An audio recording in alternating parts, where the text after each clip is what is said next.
날 속였어. 이 아이, 대체 누구 아이야? 난 놈 애를 임신했다고? 당장 나가! 그날 나는 아무 말도 못한 채 맨발로 집에서 쫓겨났습니다. 그가 손을 떼던 순간 내 세상도 같이 무너졌죠. 단 한 번도 외도를 한 적 없었는데 아이들도 그 사람의 아이인데 도대체 누가 왜 우리 사이를 그렇게 무너뜨린 걸까요? 안녕하세요. 인생주막의 주아입니다. 먼저 이야기에 앞서 구독과 좋아요 눌러주시면 큰 힘이 되니 꼭 부탁드립니다. 결혼한 지 한 해가 지났습니다. 아이가 없어도 남편 진우 씨는 늘 다정했어요. 법조 명문가 출신인 그가 저와의 결혼을 선택했을 때 많은 이들이 파격적인 선택이라고 수군거렸죠. 진우 씨는 유명 법무법인 대표의 딸 최연주와의 약혼을 파기하고 가문의 반대를 무릅쓰고 저를 선택했으니까요. 처음 진우 씨의 집에 발을 들였던 날은 잊을 수 없어요. 고풍스러운 한옥 스타일의 대문과 집안 곳곳에 걸린 법학 관련 상장들. 처음엔 분위기가 차갑다기보다는 조심스러웠습니다.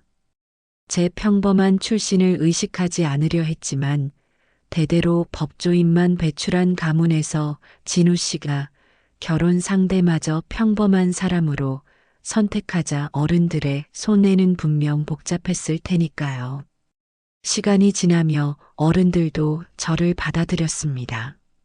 시댁에서는 아이 없는 저를 여전히 인정하지 않았을 수도 있지만 진우 씨는 늘 단호히 말했습니다. 아이 없어도 괜찮아. 넌 내 선택이고 내 가족이야. 그 말에 늘 마음이 따뜻해졌죠. 그러던 어느 날 산부인과에서 믿기 힘든 말을 들었습니다. 임신이 맞습니다. 쌍둥이 이상입니다. 의사 선생님의 말씀에 저는 그 자리에 주저앉을 뻔했어요. 불임 시술을 여러 번 받았지만 모두 실패했기에 이제는 포기하고 있었거든요. 검사 결과지를 받아든 손이 떨렸습니다. 병원을 나와 앞 벤치에 앉아 한참을 울었어요. 불임이라 믿고 있던 제게 찾아온 기적이었으니까요. 떨리는 마음으로 진우 씨에게 전화를 걸었지만 차마 말이 나오지 않아 오늘 일찍 들어와 줘요라고만 했습니다. 그날 밤 울면서 진우 씨에게 소식을 전했어요. 진우 씨, 아기가 생겼어요. 진우 씨는 충격에 말을 잃다가 저를 꼭 안아주었죠. 정말 고마워. 세상에 이런 기적이. 그날 이후 진우 씨는 달라졌어요. 회사도 일찍 마치고 제 곁에 머물렀고 병원도 함께 다녔죠. 아직 태어나지도 않은 뱃속 아기들에게 이름을 지어주고 싶다며 책을 뒤적이는 모습에 가슴이 뭉클했습니다. 우리 부부에게 찾아온 기적 같은 순간이었어요. 하지만 이 기쁜 소식이 모두에게 축복만은 아니었나 봅니다.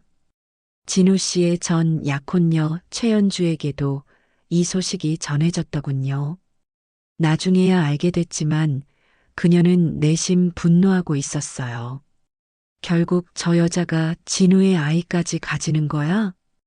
연주는 조용히 움직이기 시작했습니다.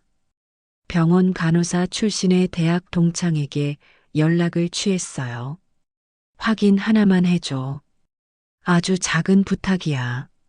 그 작은 부탁이 얼마나 큰 파멸을 가져올지 그때는 아무도 몰랐죠.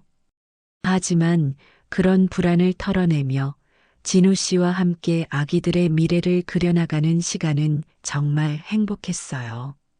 며칠이 지나고 그날은 하늘에서 폭우가 쏟아지고 있었어요. 창밖으로 떨어지는 빗방울을 보며 따뜻한 보리차를 마시고 있는데 현관문이 세차게 열리는 소리가 들렸습니다. 진우 씨가 평소보다 일찍 돌아왔더군요. 반갑게 맞이하려 했지만 그의 표정이 너무나 달랐어요. 눈빛에서 원망과 분노가 느껴졌습니다. 이 아이들, 내 아이 맞아? 뜻밖의 질문에 저는 얼어붙었어요. 머릿속이 하얘지면서 심장이 미친 듯이 뛰었죠. 무슨 뜻인지 이해할 수 없었습니다. 무슨 소리야? 당신 아이잖아. 그때 진우 씨가 서류 봉투를 던지듯 내밀었어요. 그 안에는 친자 확인 검사 결과라는 제목의 종이가 있었고 음성이라는 결과가 적혀 있었죠. 온몸이 떨렸습니다. 말도 안 돼요. 이런 일이 어떻게 검사 결과가 나왔어. 아이들이 내 아이가 아니래. 진우 씨의 말에 제 세상이 무너져 내리는 것 같았어요. 머릿속은 혼란스럽고 가슴은 터질 듯 아팠습니다. 그럴 리가 없어요. 다시 검사해봐요. 뭔가 잘못됐어. 제 목소리가 울부짖음으로 변했죠. 하지만 진우 씨의 눈빛은 이미 저를 믿지 않고 있었어요. 그의 얼굴에 깊은 상처와 배신감이 서려 있었습니다. 당장 나가. 더는 못 봐주겠어. 널 믿은 내가 바보였다. 그 말을 끝으로 진우 씨는 제 팔을 잡아 현관으로 밀어냈어요. 저는 무릎을 꿇고 빌었지만 소용없었습니다. 신발 한 짝도 신지 못한 채 밖으로 내쫓겼어요. 폭우가 쏟아지는 밤 맨발로 시멘트 바닥 위에 서 있었죠. 빗물에 젖은 제 얼굴로 눈물이 섞여 흘러내렸습니다. 뱃속의 아기들이 걱정됐어요. 몸은 떨리고 마음은 산산조각 났죠. 왜 이런 일이? 어떻게 이럴 수가? 이 아이들은 분명 진우 씨의 아이인데 온갖 생각이 머릿속을 뒤흔들었습니다. 가장 믿었던 사람에게서 느낀 배신감과 서글픔, 그리고 아무 잘못 없이 내쫓긴 당혹감이 저를 무너뜨렸어요. 한순간에 사랑도 가정도 모든 것을 잃은 느낌이었습니다. 진우 씨에게 내쫓긴 날 저는 맨몸으로 거리를 헤맸어요. 얼마나 걸었는지도 모르겠습니다. 눈발이 날리던 그날 밤 간신히 병원 근처 허름한 고시원을 찾아 몸을 누였죠. 법원 서기로 일했던 경력이 있었지만 일단은 쉬어야 했어요. 뱃속의 아기들이 걱정됐으니까요. 얼마 후 진통이 시작됐습니다. 한밤중에 혼자 택시를 타고 병원으로 향했어요. 제 손을 잡아줄 사람 하나 없이 3명의 생명을 세상에 내보냈죠. 새 쌍둥이 아들입니다. 모두 건강해요. 의사 선생님의 말씀에 기쁨과 두려움이 교차했어요. 산후조리는 꿈도 꿀 수 없었습니다. 첫 미역국은 컵라면이었어요. 하지만 저는 아이들을 품에 안고 눈물을 닦았죠. 엄마가 끝까지 너희 지켜줄게. 어떤 일이 있어도. 아기들 얼굴을 보니 모두 진우 씨를 닮았더군요. 그 모습에 가슴이 미어졌지만 동시에 힘이 솟았어요. 이 아이들은 제 전부였으니까요. 한 달 정도 지나 지방의 작은 동네로 이사했습니다. 낯선 곳에서 다시 시작하고 싶었어요. 다행히 지인의 소개로 작은 법률 사무소에서 일할 수 있게 됐죠. 법원 서기 경험이 도움이 됐습니다. 낮에는 사무소에서 일하고 저녁에는 시장에서 분식차를 끓었어요. 아이들은 보육원에 맡겼다가 밤늦게 데려오곤 했습니다. 힘들었지만 어쩔 수 없었어요. 아이들을 키우려면 돈이 필요했으니까요. 가끔은 지치기도 했습니다. 밤늦게 잠든 아이들 옆에 누워 진우 씨 생각이 날 때면 왜 이렇게 됐을까 하는 의문이 들기도 했어요. 배신감, 분노, 그리움. 복잡한 감정이 밀려왔죠. 하지만 그런 생각은 곧 지워졌어요. 지워질 수밖에 없었습니다. 앞으로 나아가야 하는 일만으로도 벅찼으니까요. 자식 셋의 무게가 제 어깨를 짓누르고 있었지만 그 무게가 저를 더 강하게 만들었습니다. 아이들은 빠르게 자랐어요.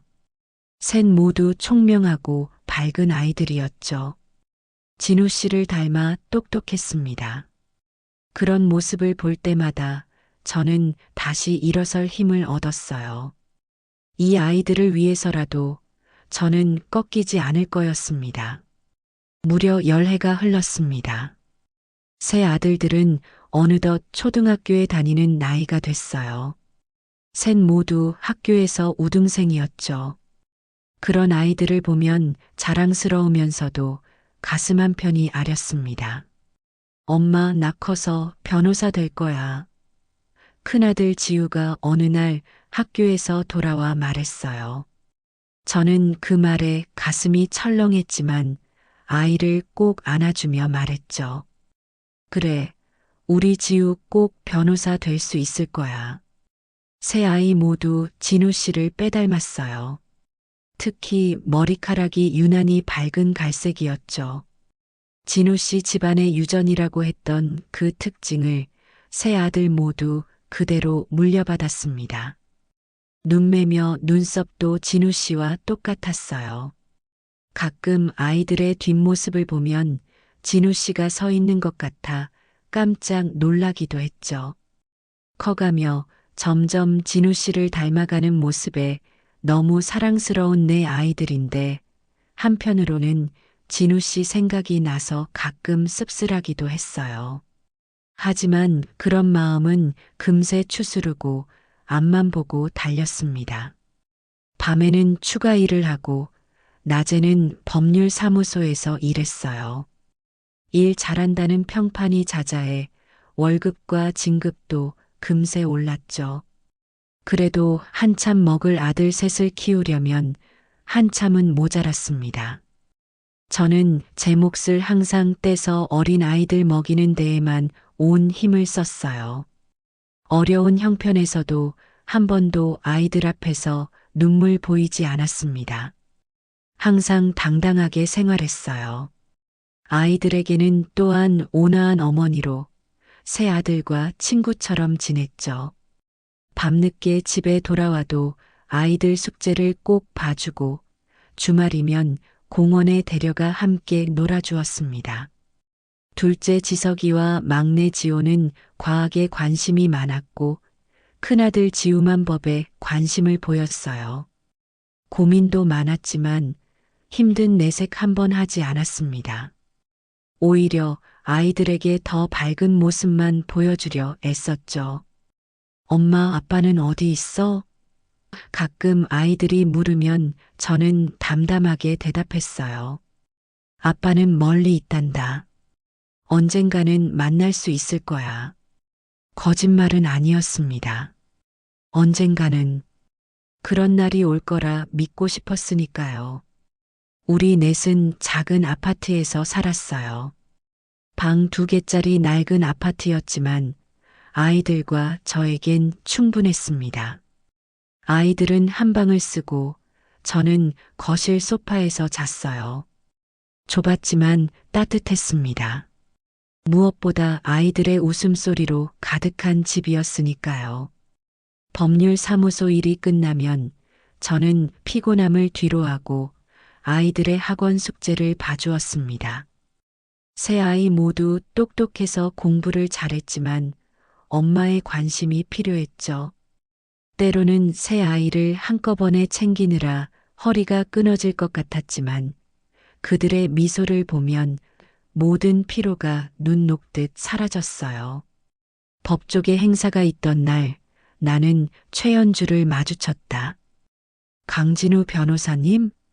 그녀는 한때 우리 집안과 그녀의 집안이 추진하던 정략 결혼의 상대였다.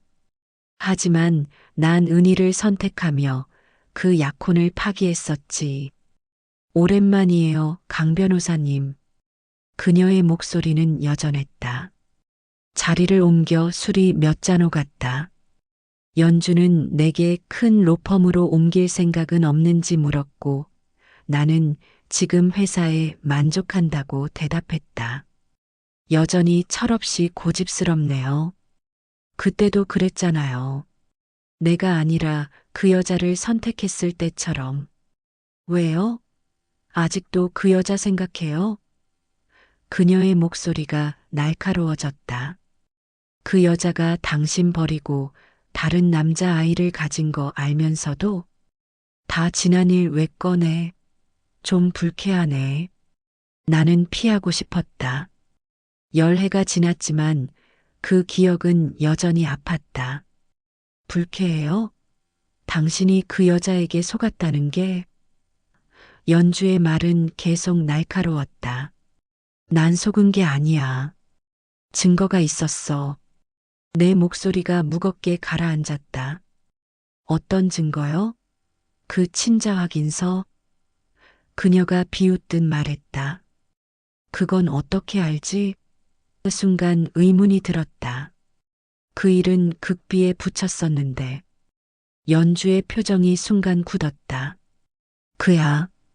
법조계는 좁으니까요. 아니, 그게 아니야.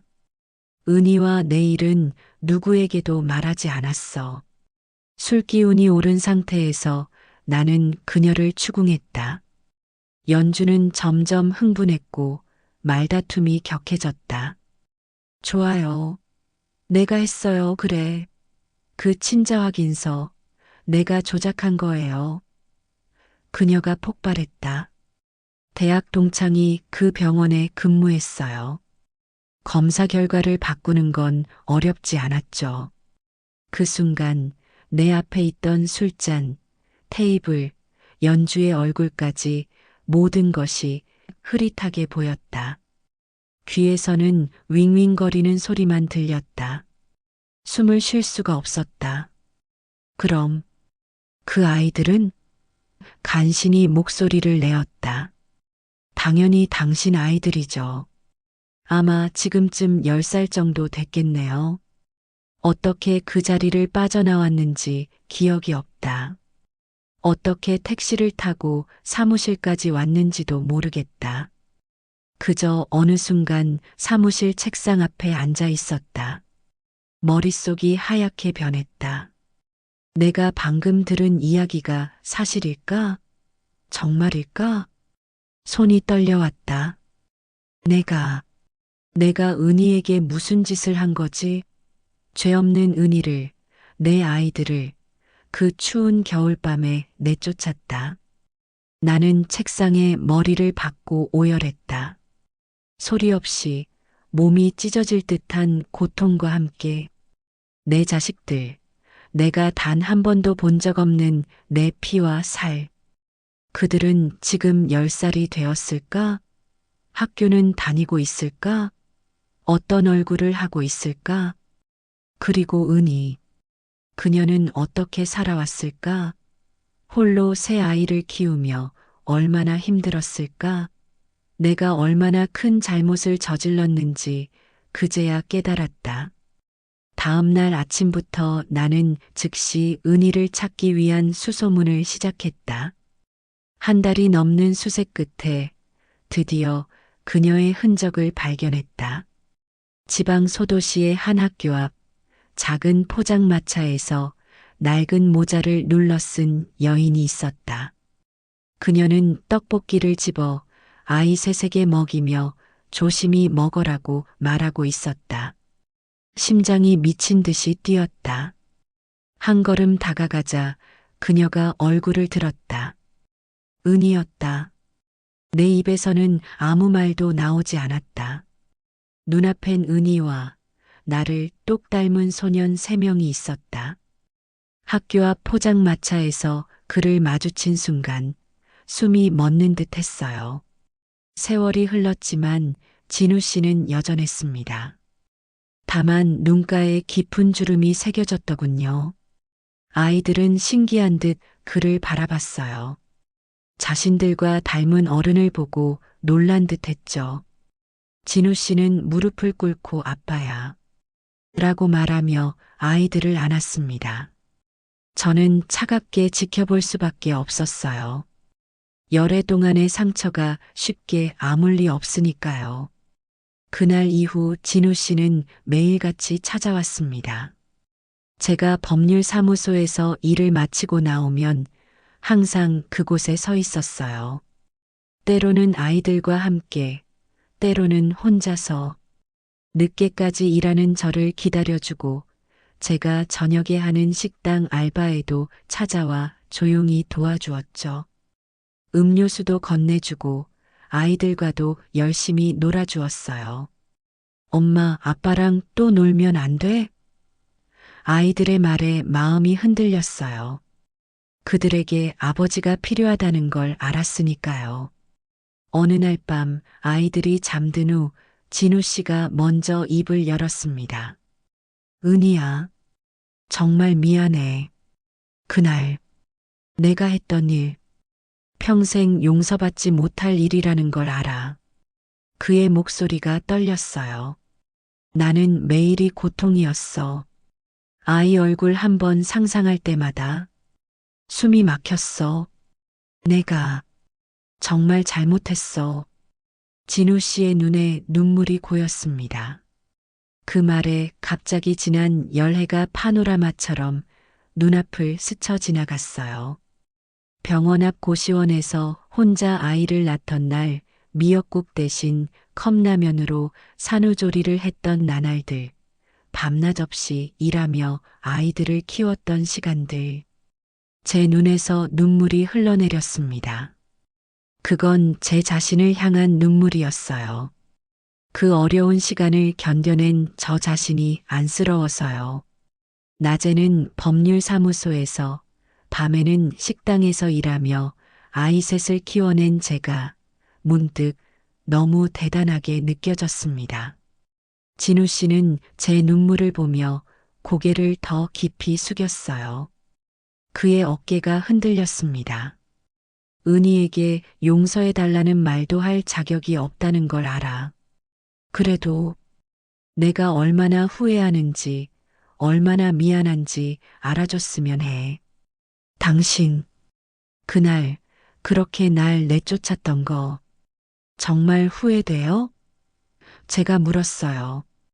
진우 씨는 아무 말 없이 고개를 깊게 끄덕였습니다.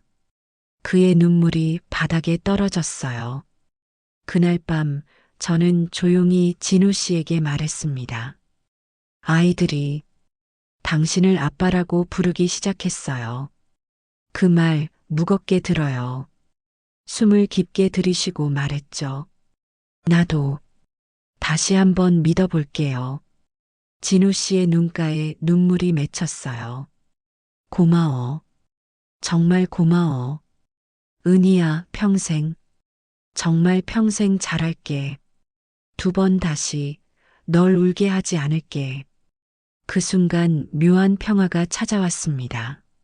아직 모든 게 회복된 건 아니지만 새로운 시작을 위한 작은 문이 열린 것 같았어요. 아이들을 위해, 그리고 어쩌면 우리 모두를 위해서도 필요한 용서의 시간이었습니다. 시간이 조금씩 흘렀습니다. 새 아들이 이젠 아빠라는 단어를 자연스럽게 입에 올리는 모습을 볼 때마다 가슴이 벅찼어요. 진우 씨는 매일 아침 아이들의 머리를 쓰다듬으며 도시락을 챙겼고, 밤이면 제가 피곤할 때 대신 아이들 숙제를 봐주기도 했죠. 우리는 조금씩 가족다운 모습을 찾아가고 있었습니다. 처음엔 솔직히 조심스러웠어요. 정말 변했을까? 하는 의구심이 남아 있었거든요. 하지만 진우 씨가 정말 달라진 것을 매일매일 느꼈습니다. 말투, 눈빛, 행동. 어느 하나도 이전과 같지 않았어요. 그는 더 이상 명문가의 강 변호사가 아니라 한 가정의 아빠이자 남편이 되려고 진심으로 노력하고 있었습니다. 그는 자신이 놓쳤던 10년의 시간을 메우려는 듯 아이들의 작은 일상에도 관심을 기울였어요. 지우가 좋아하는 책을 찾아 읽어주고 지석이의 과학 숙제를 함께 해결하며 지호의 그림 실력을 칭찬해 주었죠. 아이들 모두 그런 아빠의 모습에 점점 마음을 열었습니다. 아이들도 그런 진우 씨를 따랐고 가끔은 똑같이 생긴 네 남자가 다 함께 웃을 때 가슴 한쪽이 뭉클해졌어요. 잃어버렸던 시간을 되찾는 느낌이었죠. 당신 진짜 많이 변했네요. 어느 날 저녁 문득 그렇게 말했어요. 진우 씨는 조용히 고개를 숙였습니다. 내가 다시 기회를 줬잖아. 내가 지켜야 할 이유가 생겼어. 한편 진우 씨는 과거 저를 쫓아내는 계기가 되었던 친자확인서 조작 사건의 진실을 스스로 조사해 고발했다고 해요. 의도적인 문서 위조와 병원 관계자와의 유착 정황까지 정리해 관계기관에 제출했다더군요. 최연주는 공식적으로 병원 기록 조작과 명예훼손 혐의로 법적 조사를 받게 되었습니다. 시어머님도 조심스레 연락을 해오셨어요. 처음엔 어색했지만 아이들을 만나시고는 눈물을 흘리셨죠. 우리 손주들. 그렇게 말하시며 아이들을 끌어안으셨습니다. 시아버님도 제 손을 꼭 잡으시며 고생 많았어라고 짧게 말씀하셨어요. 그 말이 위로가 되었습니다. 봄날 따사로운 햇살이 비치는 어느 날 저희 5가족이 공원에 모였어요. 세 아들은 마당에서 장난을 치고 진우 씨는 그늘 아래서 미소 짓고 있었죠. 저는 병원에서 돌아와 초음파 사진을 꺼냈습니다. 사진 속에는 작고 또렷한 여아의 모습이 있었어요. 가족에게 다시 한번 기적이 찾아온 순간이었습니다. 아이들은 막내 여동생의 존재에 들떠 있었고 진우 씨는 그 모든 평범한 일상이 그저 고마워하는 듯 했어요. 저 역시 지금의 행복에 감사했습니다. 지나간 모든 일이, 그 모든 아픔과 상처가 지금의 우리를 있게 했으니까요. 가족이라는 건 언제나 완벽하진 않지만 서로를 용서하고 다시 시작할 수 있는 곳인 것 같아요. 우리 가족의 이야기는 이제 새롭게 시작되고 있었습니다. 오늘 사연 어떠셨나요? 구독, 좋아요, 알람 설정하시면 흥미진진한 사연을 들려드리는데 많은 도움이 됩니다. 건강이 제일, 행복이 제일. 시청해주셔서 감사합니다.